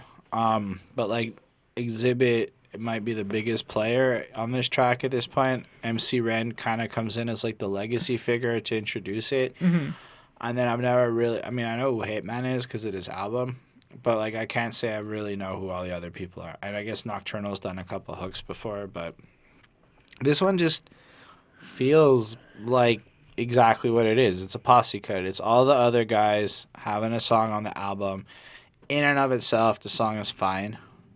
But almost none of them really stand up to the energy that we've had on this album. Yeah. So it's not like that they are bad, but like Time Bomb is fine, but he's not like memorable really. King T is fine. I don't really remember his verse overly substantial. The hook is okay, but it's fine. Hittman does his thing, and he's as good as he has been. But again, like overall, I'm already not like hyper invested in this track. Yeah. Comparatively, Xzibit's great. Nothing wrong with him. I like Xzibit. I like his little shout out to the Multiply song. I don't know who Defari is, but it's fine. The beat's good, and it's like well produced, and it flows right. And like as the album plays on, I don't have a problem with it, but it's just the obligatory posse cut. I mean, as far as like polished sounds go, it's really well made. It meshes into the album, but like if we hadn't had like Ed-Ucation and a couple of like I don't know, it doesn't feel like this song was very necessary in considering the length. And it's not like bad, so I give it a 4.25 because like I feel like compared to a lot of other filler, it's great. It's like I'd rather have this well produced stray banger filler than other things, but I don't think it's like an overly substantial song. It's more like it hits all the points it's supposed to. Okay. I mean, like you said, this is clearly a posse cut. Like even before you play the song, just look at like the list of all these people that are on this song. And basically they are living, like this dangerous kind of shady life in LA. They're carrying guns. So they're more like his ghetto friends that he talks about, like still having connections to. Like he's, these are the people who will come after you if you mess around with him, while he's like, chilling in his like, on his lounger by the pool. And so that's totally fine. And there is no Dre on this song. This is another one. Yeah. It's a very slow beat. It sounds very Cali. It sounds very like, West Coast again. So it's good. And it's a well done song. Again, not my favorite. So I get this one a 3.75. It's time, folks. It's time to take a pause for porno. It's one thing for Dre to do this with his like fucking the doctor skit in '93 and whatnot. It's one thing, fine. At the time, there were a lot. What's up with the porn skits? Like, I'm happy Yeah. this isn't really a thing. It's Like, just is it just like for guys who like, in this like minute 33-second like skit, you're gonna like what get off or something? Like or I it's, don't know. it's supposed to be because there's the funny part at the end where he calls her a bitch and it ends the orgy. But like all things considered, like when Big Pun is fucking the two girls and they are fighting over his dick because he can't satisfy both of them at the same time, and it comes up with the creative solution of fucking one from behind while the other one eats the other one. Like it was kind of funny. I'm like, there was a whole like point to it. Like there was a point that was actually there. Plus, it's a little understandable that Big Pun needs to maybe point out that he wants to fuck two girls at once. That's okay. Like there's something there. Or like De La Soul was young and they had De La Orgy and they had their probably just really high and like fucking had their funny little skit with everybody, and Tribe Called Quest and all them did that little skit. Yeah. But it felt like a fun time that probably played out a couple of times. This we just had like this song from like, okay, so Murder Inc., awesome track, Ed-Ucation, Women, Sometimes Are Evil Too, some Posse Cut, and now literal like porn sounds are playing and shit. Like this is like if you were listening to this really loud at work, all of a sudden this comes on, people could hear it through your headphones and shit. Yep. I'm like, it just sounds like Dre has a small dick. That's what it sounds like. Dre doesn't do this well, in my opinion. Dre does this in a way that's fucking just lame. Like, this was so fucking unnecessary and lame. I don't know why it's there. I mean, it's not like porn skits are overly funny in the first place, to me. But this was just particularly shit. At least the doctor one, there was like a whole punchline to it, because he's Dr. Dre, and what he prescribes is the dick, and the woman was in a waiting room, and it was kind of funny. This was just like they were fucking for a while, and we literally had to pause the album to listen to porno. Like, Dre was real high one day and thought this was a fucking great idea. But no, I think it's just because he's so gangster that they fuck bad bitch. It's like, fuck off, dude. This is a 1-on-5. This is pure, absolute garbage. All right. Yep. This is what it is. Like it's like right away it jumps like from like the last song right into like this like hardcore kind of porn sounds. And there's like a guy and he's having like sex with a couple of girls, and apparently he's very well endowed. He's even hurting these girls with that. And he ejaculates in a girl's. Of course, right? Like, they have to have giant dicks. Like, it's impossible to, like... Anyways, and so he ejaculates in the girl's face, and then she can't even see, which is just, like, the worst thing. And then... not the worst thing. It's pretty funny. No. For the girl, it's not a nice thing. I mean, you shouldn't be laughing when it happens, but you do. We are not laughing. Go on. As women as a whole, we are not laughing. Okay. Nope. Go on. Anyways, so he basically wants him basically up and out right now. I'm guessing, and then because like she has to, like these girls have to like get home to their, or what I think the main girl I guess has to get home to her man. And then he's kind of like obviously like pissed off that he isn't like the first choice, and then like and he's just getting like used for his penis basically, and then he's basically like a little petty bitch, and he's like he thinks that just because he's got this like giant penis that he's going to like so anyways, it is what it is. And it's Jake Steed, who is a porn star, is I think who's actually doing this. Look, go on. Anyways, but like it definitely did not just like fit in the album. Like it felt weird. And like it just felt like because of this particular song, kind of like you said, like it can't just be like put on and enjoyed, like if you and like your buddies are just like hanging out having a barbecue, or you know, just like hanging around, and like if you put like this is gonna come on and everyone's gonna be like, what the Do you fuck guys is like this? watch porn together? Is that something Like- people do? Like it's just weird. Like I mean, I don't know. Anyways, so I gave it a 3 out of 5. Yes, I have watched porn with people like as entertainment, but like That's so fuck. Anyway. I mean, it's just like, I mean, yeah, it's like, but anyways, I won't go into it. So let's talk about Housewife. Okay.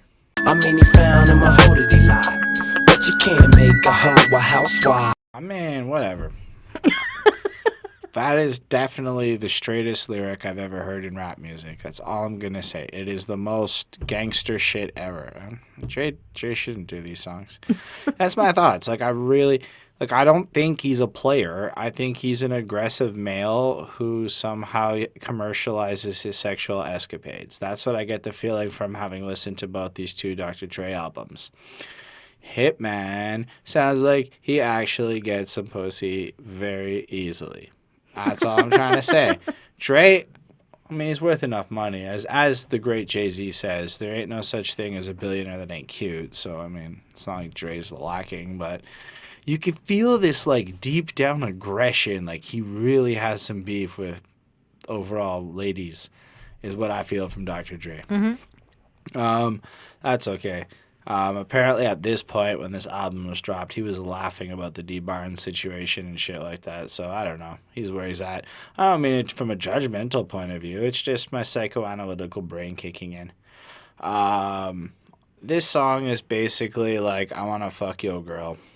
And that's the whole song. I mean, Okay. or I guess the girl's a hoe, so you can't love her. I don't know. I don't care. It was very hard to get emotionally invested in this track, which is a shame because that beat is so funky and so good. So you can easily sit there and listen to this song. Mm-hmm. But I don't know that I would advise necessarily listening to the song. Just kind of let it play and flow is my feelings. Yeah. I gave it a 4.25. It is not one of my favorites. It's way at the end of the album, which is fine. I don't know that I would go this far just for this. Well, I mean, the overall message is you can't make a hoe a housewife. So, that's what it is. There's like some very gross descriptions of blowjobs. There and like it's supposed to like sound sexy, I guess. For me, I was like, where's Snoop? Like, I feel like I was missing him. Snoop knows how to get girls. Like he needs to be on this song. makes I was like, songs fun. this is a Snoop Dogg song. Like, where is he? Trey doesn't make it fun. So like, yeah, I mean, I was waiting, and then he never showed up, and I was like, what? Like, I just feel like, you know, he couldn't make it to my party, and it was Hittman makes it okay. yeah. I mean, it was good, but like for me, it just felt like it should have been a Snoop song. But hey, whatever. That beat is that good though. Yeah. So I like this. The sound was so groovy. It was cool. But I wasn't a big fan of like the overall message. Like it's basically like a conversation with like a girl that they're trying to blow at the end, and it's just kind of like, okay, get over it. But like it still sounded good, so I gave it a 4.5. All right. I guess maybe I'm not acting right in this video. Put Bronson on the map now. Walk with my hand on my Johnson cracker smile. Cuties. I like this. This is like a Hittman solo piece. Mm-hmm. I think one of my favorite lyrics on actually the whole album is drink kicking in, I'm stimulated. For those who don't know big words, I'm fucking faded. I really laughed and I enjoyed it because it's a good twist on like a clever trope that people will throw in, but instead of going in the typical direction, he's just like, oh, stimulated is too much for me. I'm fucking faded. I loved it. I thought it was great. And I think it's a good, like, way to, like, look at the song. It kind of has that tone to it. He's having a good time on this one, you know, and it just feels okay. He's trying to act right. He's trying to keep it proper, you know. Yep. He's just trying to have a good time, coast through life, you know. Don't fuck with him kind of stuff. Overall, it's got a fun beat. It's like it's not like the same level of like A-level beats that we were getting earlier. And by himself, he holds it down really well. Yeah. In fact, the last song would have gotten a higher grade had Dre just not been on it and had it just been Hittman doing it, I think. So I give it a 4.35. I don't know if part of it is that this album is kind of long at this point, and I'm a little bit like, this feels a bit like filler. Like, I want more Dre on this shit. But it also made me realize that when I looked at the Compton album that came out, which maybe we should review at some point, I feel a little bit like it makes more sense at how many songs didn't have Dre, considering it's just kind of been part of it, and I never really realized. But it also makes sense because he's, again, producer dude, and that's what he's trying to pull off here, and it's whatever. But I give it a 4.35. I like it more than the last one. I don't like it as much as the 4.5 ones that I've been giving. It's kind of a funner vibe. Like, I would actually go this far into the album for this one, but I feel like there's a bit of bumpiness before the vibe picks back up and I'm enjoying it again. That's true. Well, I mean, like, okay, well, let's just start off. Apparently, the Ackrite means respect. That's like the slang That makes sense. Means. Like, act right. Yeah, I know. So it's got a good beat and it's good like overall sound, and I don't know, like it was kind of like fun to listen to. Like you said, there's no Dre again on this song. It's just Hittman. And I didn't really get the skit at the end. Anyways, I found that was kind of weird. For me, like this song was like, it was another one that was all right, not great, not like the best, but not bad at all. I give it a 4.25. So it's confusing that Snoop wants to put his dick on your shoulder. Yeah, a little bit. Anyway, why don't we move on then to... Bang Bang. Yeah, that one. Everywhere I go, don't ever seem to hear it. All right, folks. Bonnie has a thing. If the beat has gun sounds in it, automatic 5, right? Well, not necessarily a 5, but like it's, you know, it's going to be like a good song, and the proof is in the pudding, folks. It is time and time and time again. My theory is right. Gun sounds equals a good song. So necessary for this album, in my opinion, because like we're right back up. Now we're back where we're supposed to be. This one is like gritty reality. That's a good way to put it. Like this is a little bit more about LA, the streets, the environment that they're in, and unfortunately, everywhere they go, all they ever seem to hear is bang, bang, bang, bang, and it's kind of got a lot of shootings out there, so I mean it's a fair kind of statement. Yep, Every still day, super relevant. I mean Dre comes in right away strong. Every day it's the same thing. LA ain't changed, still play hating, but Dre ain't changed. I'm just a lot smarter now because these is banging 10 times harder now.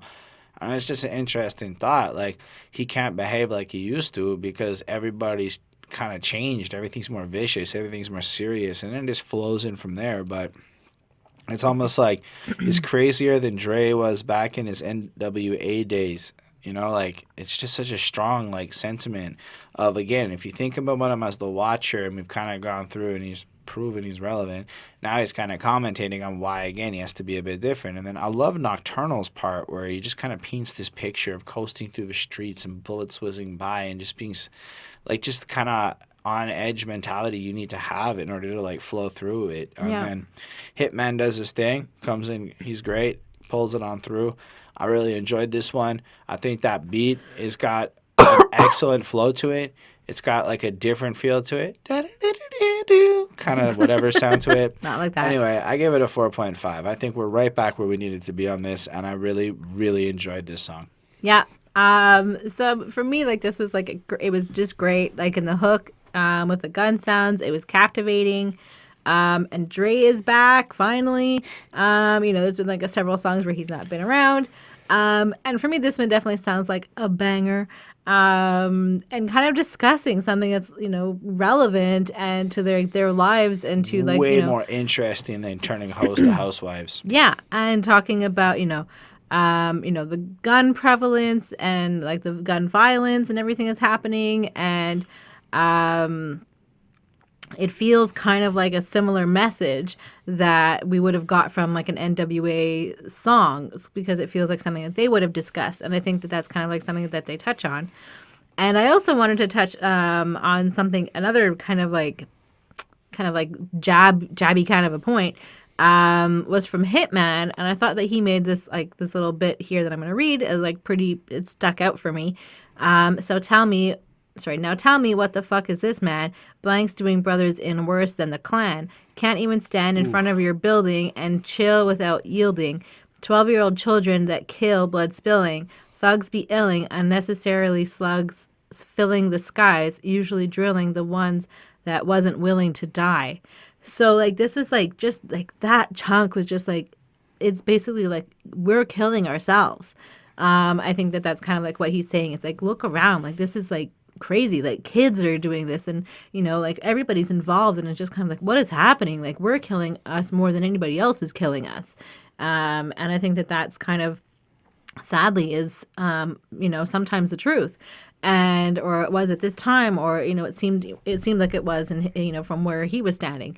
And I think that that's kind of like, you know, I like these kind of songs. Like, this is like giving you more like substance in this song, and it is kind of like saying like, hey, like, we need to stop this. Like, how can we all just put our guns down and just like stop this? So yeah, I mean, it was very good. It sounded like a Dre hit. The message was clear for me. I gave it a 4.75. So speaking of the message, Yeah, let's go listen to it. Thing put me in it. I'm feeling like my whole world is blinded. Wondering why, crying. we are right on pace for Bonnie to talk about her homegirl, Mary. Mary! But fun fact on this one is it was written by Royce da 5'9" again, and he had written about a friend of his who had passed, and it was very anecdotal to Royce's story, but Dre had also been dealing with the loss of his brother, so he dedicated it to him, and then sang it with that heaviness and everything. Like, Dre apparently sat there quietly just listening, and just like it resonated, and it just became like this thing, and he decided Mary had to be here for it and everything. Like, this, let's be real, this song does not belong on this project for all terms and purposes. Like, it just is so out of place, Yeah. all things considered. But on the other hand, from the versatility, from the diversity thing, now we got Dre on an R&B banger with Mary J. Blige sounding fucking fantastic, going on about some deeply personal shit. Yeah. And seeing almost personal lyrics coming out of Dre, even if they're Royce's words, that tone, the delivery, the heaviness that he brings with it, and just the contrast to the way she sings it and builds it out, it just really is a very great last song for this album. Like, it really is a cool way to end it. Like, yeah, I'm Dre, the Chronic, blah, blah, blah, blah, blah, all this stuff, toughness, but et cetera, but when push comes to shove, the last point that he wants to bring home is this message of, like, sorrow and just reaching out. And Well, like, I think, hold on, just sorry to interrupt you, but I think the last point where we're going to find out that he wants to get across to us is going to be on the next little skit. yeah, that's fine. But, like, I mean, as far as, like, the music goes, because it's Yes. a skit. And I thought it was just a cool way to end the project. It's just deeply heartfelt.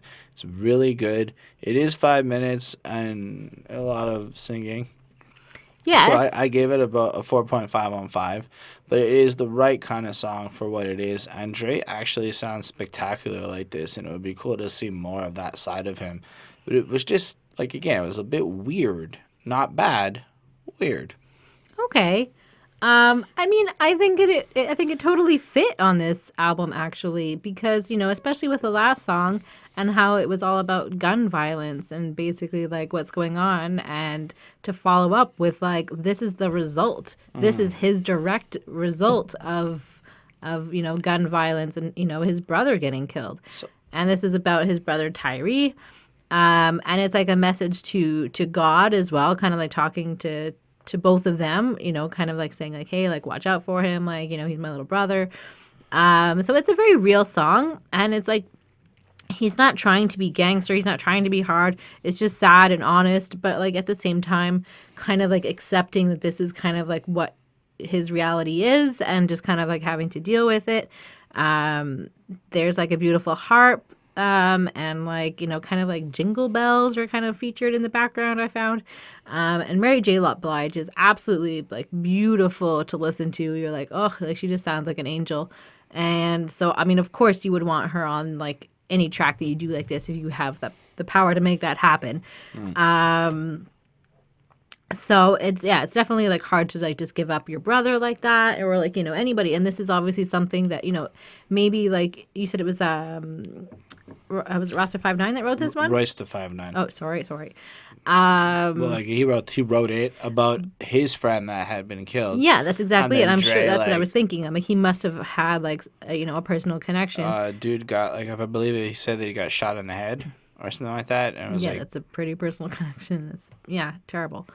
So I mean, obviously, like this is like a common theme that can relate to so many people, especially like they're more West Coast. They're talking about like their particular ghetto. Like this is where a lot of the violence is happening, and where it continues to happen. And so like this is something that can relate to a whole bunch of like people in their neighborhood, essentially.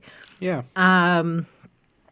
So yeah, it's definitely hard to like give up your brother, and especially he's thinking about how talented he was, and he was like you shouldn't have gone, and it's true, like this is just like you're just aimless killing, and people who had like great potential and just end up dead, and yeah, that sucks. And so he's trying to like live in his brother's honor, and like all these like people that like I think all these people are kind of like picking sides, and that's how they all have these stupid beefs, and they're all just like it's not worth it because everybody's just gonna end up dead, and and when you least expect it, all these young people are dying because of some stupid argument or like some like just stop, like just like let it go basically, and love those that you have, and settle beefs with friends and family if you can, and because you don't want to live with your like regret, I think is basically like his final message in this song. So it is very raw, it's very emotional,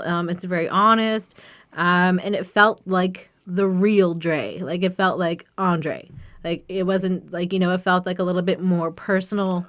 It just felt really good. Mary, incredible, amazing. You are what you are. And yeah, I give this a 4.75. All right, cool. So let's talk about the outro. Yes, let's. I mean, like, can you prescribe some drugs for me, man? So we have Tommy Chong here.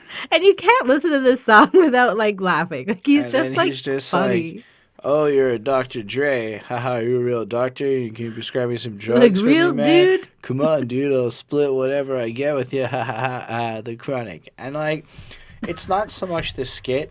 It's that he's credited as Thomas Chong. Yeah. Okay? That is actually part of what makes it amazing, because it's just so serious, like whatever. And then this plays, you're like, Thomas Chong? That sounds like Tommy Chong. Oh, it's him. And then it's Like just... Cheech and Chong, if for those of you who don't know. This is the perfect outro, I think, for a project like this. Yes. It's funny. Especially it's good, like to follow it's up the last lighthearted. song. Yeah. I mean, I give it a 4.5. It makes me smile every time, but I'm a little biased to That 70s Show and Tommy's Chong. Yeah, I gave it a 4.5 as well. It's good. It's funny. It's 26 seconds, so it's super short, but it's worth like a listen. Like you're just gonna laugh every time you hear it, and it's just like something typical that is like a super stoner would say to somebody that went by Dr. Dre. Yeah. So that's the end of this review. It's the first one we've had that's gone this long in a while. But I get the project a 4.43. I would probably be a 4.6-ish if there were no skits on the album, but there were. There were awful skits, and there was a couple good skits. So it wasn't all bad on that front. I think there's a very consistent feel to this project, while in terms of quality. Like, you know that the beats are consistently proper. Depending on who's on the song and the overall feel, I can see how opinions are going to split. But really, he manages to come with so many different styles and sounds, from the party vibes to the serious songs, even the merry R&B banger, to the porn experience. Like, all of it's really on this project, all things considered. And it's really well done. And the various people who made this project happen, from having Jay-Z write for it, Royce write for it, M write for it, like all these people helping write on the different tracks. Nas too. It's like all these different ways Dre got presented to us. And outside of the parts where he really shouldn't be singing about ladies, in my opinion, I really think he's absolutely stellar. And I really think I would like to hear Detox if it ever comes out, but this made me want to go listen to that Compton project that came out and see like if there's something there, because I know I listened to it once and I didn't really listen to it again, so I don't know if it's that good, but it really made me appreciate why this album is so good. And I think it's a classic. I'm a little like hesitant because of that damn porn skit, but like if that wasn't there, I'd absolutely be calling this a timeless classic. And I mean it is not that I'm not. This is a classic album, without a doubt. I just wish there were parts of it that didn't exist. Yep. I gave it a 4.39 on 5, so it's 87.8%. Yeah, I mean, it was easy to listen to it.